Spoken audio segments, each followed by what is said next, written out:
Hello, BookTube. It's Tuesday, and that usually means Tag Tuesday when all of us decide whether or not there's a tag going around that we want to do. And I was Skyping with Pat from Book Chat with Pat just recently, and she said, "Ah, yes, this coming Tuesday, I know exactly what tag you should do." And I thought, okay, well, nothing's really been exciting me lately, so you tell me. I'll gladly hear it. What tag should I do? And she said, "Oh, I know. You should do this tag. It's just the right tag. It'll be interesting if everybody does it." I said, "Okay, well, tell me what it is." And she said, "I shouldn't have to tell you what it is. You should do it anyway." And I said, "What am I supposed to read your mind?"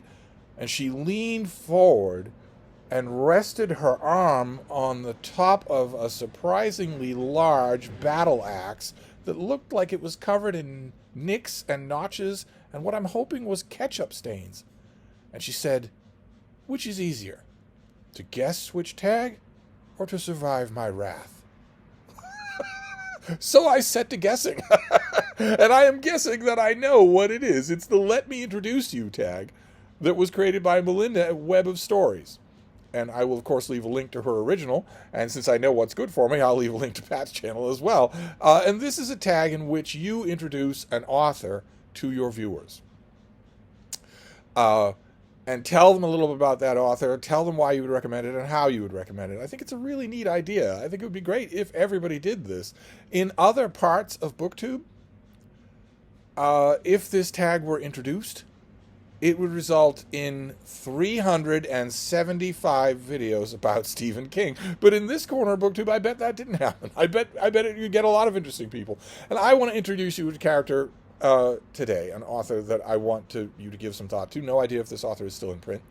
It's an author I've praised before on this channel, but I thought we'd go into a tiny bit more detail today. I want to introduce you to this man, Vance Bourjaily, who was born in the early 1920s in Ohio, but it didn't take because he bounced all around the country, and eventually ended up in the U.S. Armed Services. Both during World War II and shortly after World War II, and then drifted, as so many people did, into journalism. And from journalism into the broader world of letters, the broader world of writing, which is not, unless you have an extremely gilded introduction to the literary world, that broader world is going to be your home. Probably for a long time, maybe for your whole literary career. In other words, you're not going to be just one thing. You're going to be doing all sorts of things. Editing work, newspaper work. Oh my God, Bourjaily did a huge amount of newspaper work. Honed a lot of talents. Newspaper work is a very good way to start off if you want eventually to be a novelist. I'm not sure at what point it occurred to him that he wanted to write novels, but he did fairly shortly afterwards. In 1947, he came out with his literary debut, The End of My Life. And went on from there to write a steady stream of novels. Brill Among the Ruins, The Man Who Knew Kennedy, Memoirs of a Spent Youth, that is a coming-of-age novel that is fairly standard, but fairly well done. This was a sharply intelligent, eloquent writer, no matter what he set his hand to. In addition to all that newspaper work and editing work and also writing fiction, he also wrote nonfiction. He wrote columns and pieces of nonfiction, including a collection called The Unnatural Enemy that came out in the early 1960s. And it was about one of his passions, which was hunting, where you dress up in all-weather gear, you take a high-powered automatic rifle of some kind, a high-powered gun of some kind, lots and lots of ammunition. You systematically stalk a helpless animal that doesn't know you're there and inflict a massive amount of pain and then death on it for no reason other than bloodlust. Since you had to drive by 2 grocery stores to get where you're going, I don't want to hear that you're doing this for food. And since you're not bothering to teach your kids ethics or morality or even literacy, I don't want to hear a culture either handing down from fathers to sons. I don't want to hear anything. There is no explanation. There is no defense of hunting. It's simple bloodlust. It might be encumbered all over with cultural benefices, but it's simple bloodlust. You're simply walking out into the world to kill a non-human animal for the thrill that imparts. And you would be happy to demonize them if they get the same thrill from killing you. Of course they don't, because Homo sapiens sapiens is the only genetically damaged species currently operating on Earth. And you have to be genetically damaged to get a thrill out of killing something. But he did a lot of it, and he wrote a lot about it, and I might hate the subject, but he was an eloquent writer on the subject. He was an eloquent writer on everything that he did. And the first prompt for the let me introduce you tag here is, which author are you introducing? Tell us something about their life and how you came to quote-unquote meet them. Why did you decide to introduce them? And for me, the air quotes meet is two kinds, because I've met a lot of writers in my time. But you meet authors, typically you meet authors in one way only, and sometimes two ways, but never the same amount on both sides of the track. Most readers only meet their authors through the author's works. And that was true for me with Vance Bourjaily ahead of time. I met him through his works. I read some of his novels. The first one that really impressed me was Confessions of a Spent Youth. In fact, I don't think I got to the end of my life, his actual debut, until long after I'd been reading his novels. And I was introduced to him, again in air quotes, not strictly by his fiction, but by a critic. A wonderful critic, now completely forgotten, as all book critics end up being, named John Aldridge, who introduced me to this author and said, this is serious stuff. You should pay attention to this. That when a book comes out, you should get it, and maybe follow this author, and maybe even down the line write about this author. And now I never did. I never actually reviewed a Vance Bourjaily novel or a Vance Bourjaily piece of nonfiction. But years and years later, I did actually, non-air quotes, meet the author, who spent the better part of a quarter of a century teaching fiction at Iowa, at the Iowa Writers' Workshop in Iowa City, Iowa. He was a fixture there for a long, long time. Didn't leave until, I think, the early 1980s, maybe 1980 itself. So he imprinted himself on a lot of up-and-coming writers. And just as, actually, I might say, John Aldridge, who I think was an exact contemporary of Bourjaily, imprinted himself on a lot of up-and-coming readers. Aldridge is forgotten. Now Bourjaily, I think, is largely forgotten. But nevertheless, they had their effect. They, as the saying goes, planted trees without knowing that they would never live to see the shade of those trees, that other people would enjoy it. Aldridge's work is completely gone. I'm sure that no one even thinks about him. I'm sure that no one has ever collected him, or no one would ever reprint him. And unfortunately, Bourjaily, I think, is largely gone. No one pays attention to his books anymore. No one thinks of him as a progenitor of any kind of school or style. But years after Aldridge introduced me to him as a writer, I did meet him as a person in Iowa. And he was wonderful, absolutely wonderful in literary conversations, in bookish conversations. Quite a trial at the time. It will be largely amazing to you if you were born in the 21st century, if you came of age in like the 2000 teens, then it will be largely amazing to you to think what that world used to be like. I had to live in that world, and it wasn't easy because every single place, especially bars in university towns, was absolutely caked in tobacco, in smoke. You absolutely caked in it, so that if you wanted to go to the various signature bars of Iowa City to talk over what you just talked over in class at the workshop, if you want to talk over the latest authors, if you wanted to go over the latest books, I had to put up with that. Just like if I wanted village conversation and to get to know people and have them like me, I had to do it in Ireland as well. And it was a torment. All of your clothes reek. You can't. When I was done with those clothes, when I was done with that stint in Iowa, I had to just destroy the clothes. There was no way. A million laundries wouldn't get the stench out of your clothes. And also, it's covering every bit of your physiology as well. But nevertheless, I was in those bars. I was in the back tables of those bars. No sense in saying, hey, could you not? Now it's not allowed inside, because somehow or other legislation got through in the United States Senate that quite reasonably said that you shouldn't be forced to risk lung cancer in order to enjoy this public space. That's an unreasonable request to ask of you. So laws were passed, and so you don't have to risk lung cancer. You have to risk it if you're around people who are intentionally giving it to themselves, but not in a public place, most public places.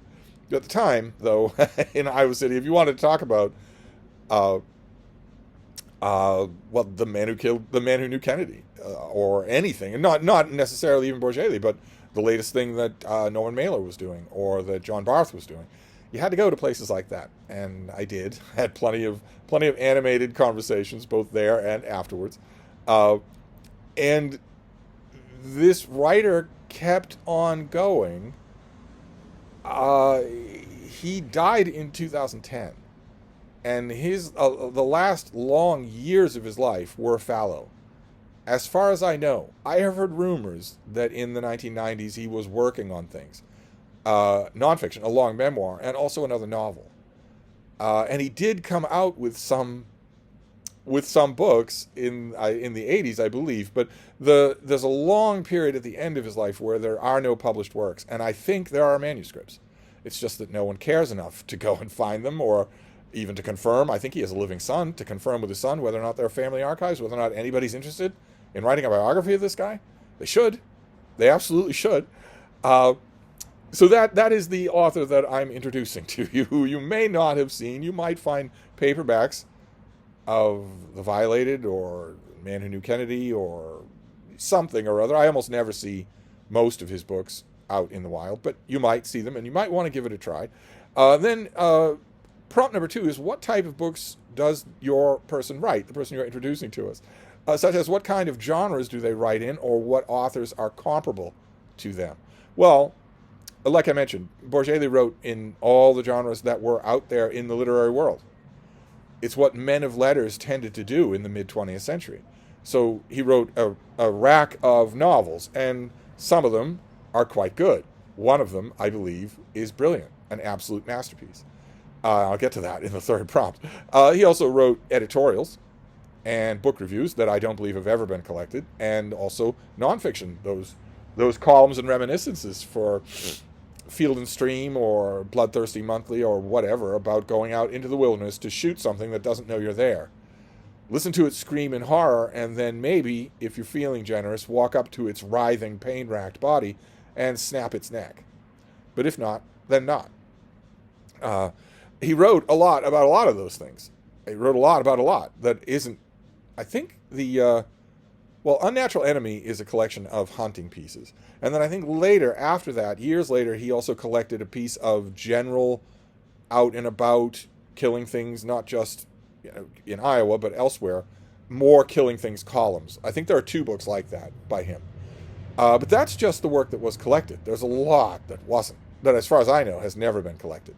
His book reviews, for instance, political editorials, cultural life in these United States editorials, all that stuff. I don't believe any of it has ever been collected. God knows where the papers are. I'm hoping that the family has them, or that they were donated maybe to the University of Iowa. But it never occurred to me to check or ask when I was there, because the author died in 2010. But he wrote in all kinds of genres. So something out there, at least of the stuff that's collected, will suit pretty much any mood you have.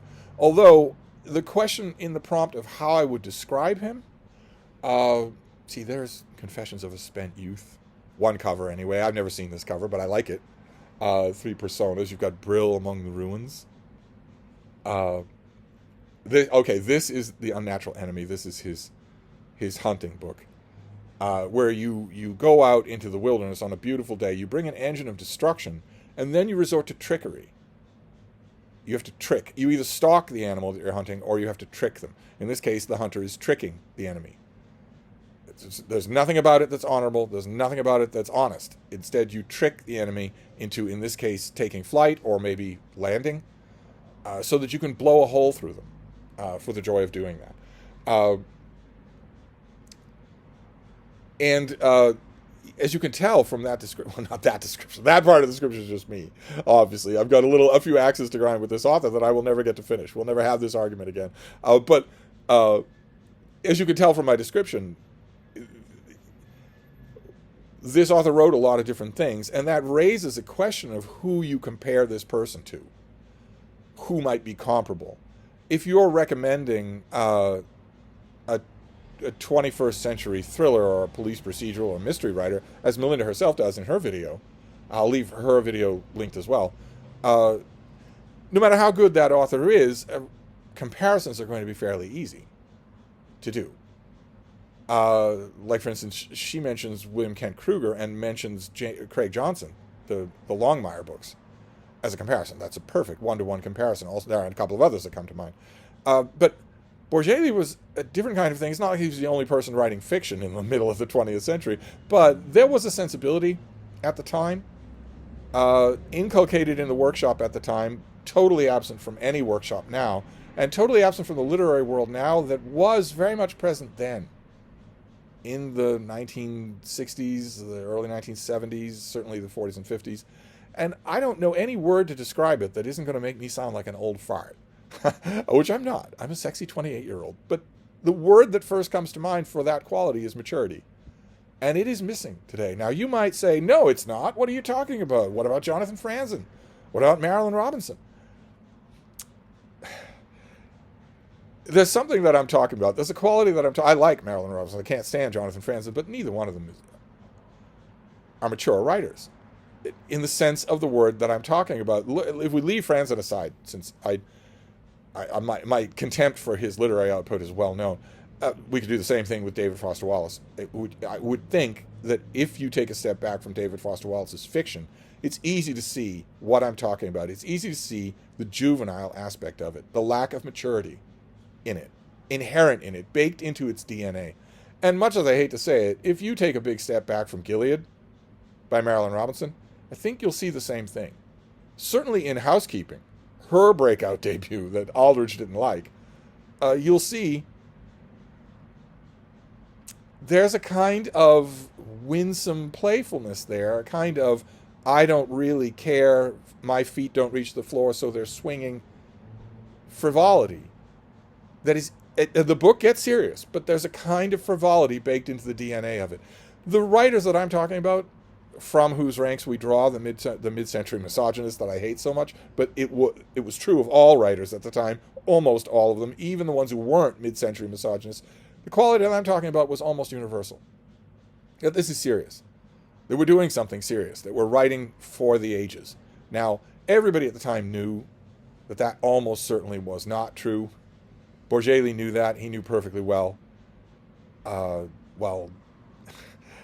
At the time that I knew him, none of us thought that the year 2024 would ever happen. None of us thought that. Or we thought that if it did happen, we certainly wouldn't live to see it. That was also baked in. It was inconceivable that anyone would be around, that we would be around that I would be around in 2024. That was inconceivable. But if you had asked him, or a whole bunch of other people at the time, Paul Engel is a perfect example. I had many, many conversations with Paul Engel, and if you had said to him, will you be around, will you, not you personally, but will you be read in 2024, they'd have instantly said no. They knew it was a gamble. They knew it was Russian roulette. But they still thought it was serious. Really serious to do. And you can look all year long at the new releases in the American literary fiction market where this guy once wrote, and you will not find anything like that element of maturity. The kind of thing I'm talking about, you won't find it anywhere. Not anywhere. Not in mainstream literary fiction anywhere. It still very much exists in some of the genres that are disdained by mainstream literary fiction, but again, once again, I am reviving old arguments that I had with the author I'm introducing you to. That's probably not good. I can't help it. Sorry. But we can get on to the final prompt. There are only 3 prompts here, which ought to encourage you to do it. Who is this person? What did they write and why are you introducing them to us? And also where to start. The third prompt is, where do you advise someone to start? And here, since Bourjaily is not commonly available, and since I have noticed that even really good readers in the 21st century, especially if they came to reading in the 21st century, not only do not recognize whatever that element is, that element of grown-ups, of maturity, of a grown-up doing this. I don't know how to put that any better. I don't know quite how to typify it. I feel absolutely certain that the older readers listening to me, the ones who came into their full strength as readers in the 20th century, will know immediately what I'm talking about and will suddenly realize, or already know, that it is mostly missing from stuff that you read that was written in the 21st century. But maturity isn't quite the right word, and neither is seriousness, because plenty of these things are romps of comic nature. And it wasn't universal. Plenty of authors didn't have it. I can't help but wonder if the ones that already typified the navel-gazing frivolity of the 21st century in the 20th century might not be the ones who are most popular from that time in this time. Could go a long way to explaining someone like Kurt Vonnegut and his popularity.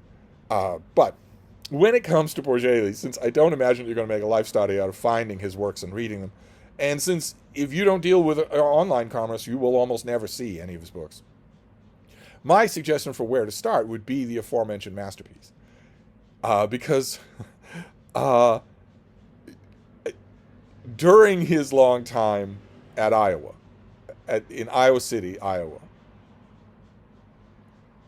he had an idea that, to put it mildly, it comes to a lot of people who go to Iowa City, who go to the workshop, which is to write about it, to somehow capture the weird wonderfulness of the Iowa campus in the mid-70s, from the mid-70s to the mid-80s. So from the mid-70s, basically from the mid-70s until AIDS. To capture something of that world. And Bourjaily tried to do it. He wrote a great big book, I believe it was his longest book by far, called Now Playing at Canterbury, which is a novel that tells the story of a university in the Midwest that is trying to put on a show. Classic Shirley Temple thing, where the university has commissioned a new opera. So I'm smiling because there are so many Iowa City characters who are perfectly conveyed in this book. Perfectly conveyed.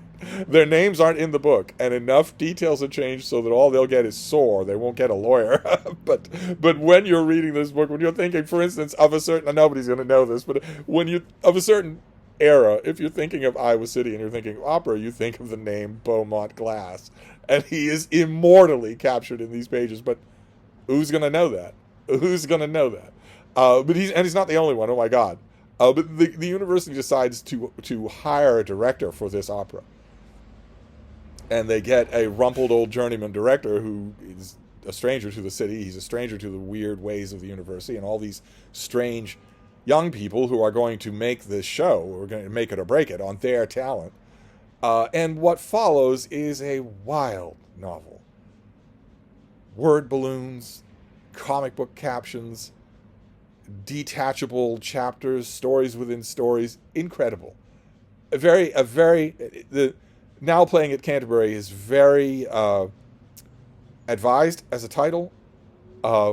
It's a pretty good title. Whoever suggested it must have known what they were doing, because it very much echoes the polyphony of Chaucer's Canterbury Tales, only set in at the time modern university setting. And it is wonderful. It will capture you. Brill Among the Ruins, to a lesser extent, The Man Who Knew Kennedy.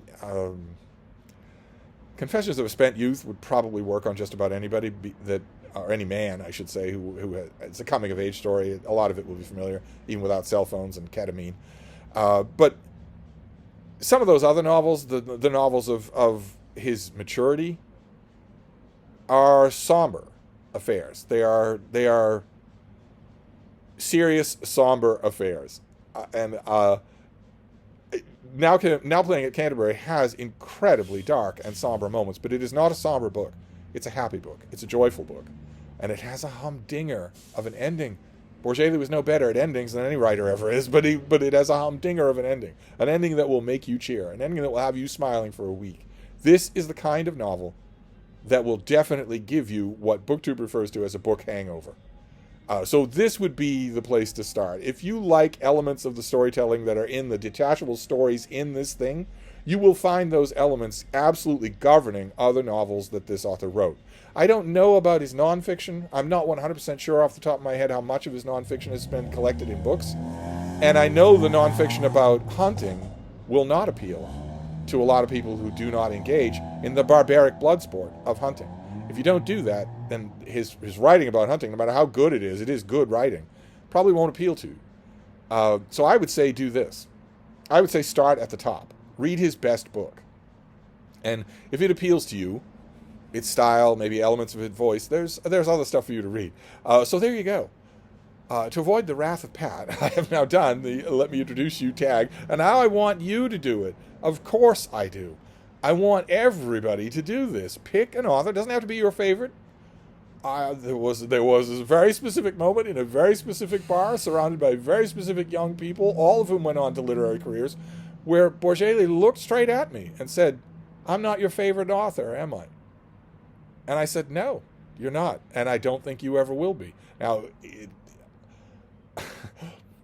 that's a brutal thing to tell to an author, but I think they'd rather hear it than not, unless they're an egomaniac like Kurt Vonnegut. But nevertheless, he's still an author that I want to introduce you to, and I like that pattern. So you feel free to introduce me to an author, why you like them, when you met them. It doesn't have to be your favorite author. There's an author on camera in this video that I'm not doing this video for about, or I could have, because it doesn't have to be your favorite author. Just introduce me to somebody. I would love to hear it, them and your history with them. But anyway, I'll leave a link to Melinda's video because it'll show you how to do this. Mine was very, very digressive, and also apparently I have unfinished arguments with this guy, probably with lots of people. That's what it means to get incredibly old and carry around a crowd of ghosts with you, is that the arguments are never finished. But anyway, I hope it gave you a good sense of this guy. A serious 20th century novelist whose great work, now playing at Canterbury, I think you would really enjoy. So anyway, I'm going to wrap this up for now, but I'll be back. Thank you, BookTube.